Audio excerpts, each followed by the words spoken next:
Hey everybody, Peter Zeihan here, coming to you from home in Colorado. I just wanted to take a couple of minutes to talk about what's happened with Italian elections. Now, normally Italy is such a chaotic place that the elections really don't matter. I'm not 100% sure that this is any different.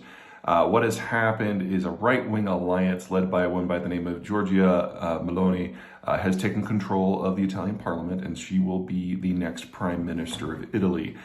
She represents a group that is, well, the conventional wisdom is pretty much right on this one, neo-fascist, and her partners have shifted more and more to the hard right over the last 10 years.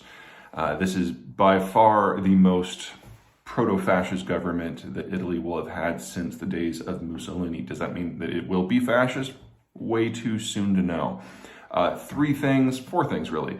Number one, Meloni is wildly inexperienced. She's been minister for youth before, and that's the sum total of her professional experience. So she's never actually run an organization except for a political party, and it's a political party in Italy, so it's the lines of what that looks like are a little bit different than what we get in the United States. So I think the big takeaway here isn't so much that Italy's about to get a fascist government, it's that Italy's about to get a government with someone in charge who has no idea what they're doing in terms of their previous work experience. Second, one of her coalition partners, Forza Italia, is Silvio Berlusconi, who does have experience. He has been prime minister a couple of times, 3 times, 4 times, 5. It's hard to tell with Italy. What can I say about Silvio? He's not a fascist, or at least in the past he hasn't been, but he's certainly been non-standard. This is the guy who arranges for big sex parties on government property.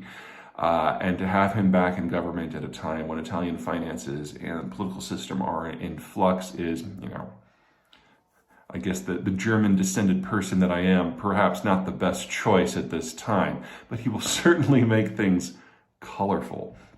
Third, this is the 70th government, I think, since World War II that the Italians have had. So the chances of Meloni's coalition serving out its full term are probably about as good as they have been for about 67 of them that have not served out the full term.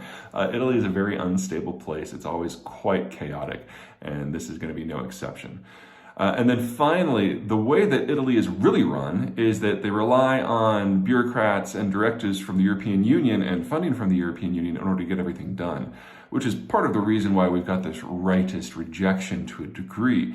But in every previous populist government we have ever had in Italy, the EU keeps doing its things because the alternative for the Italians is a disaster. So if Meloni really wants to implement a lot of her policies, she is not just going to have to break with history, she's going to break with the funding mechanisms that allow the Italian government to function. That'd be a tall order and would probably result in the fall of her government anyway. So keep an eye on it, yes, of course, but this is probably not the sort of thing we need to panic about. Okay, that's it. Take care.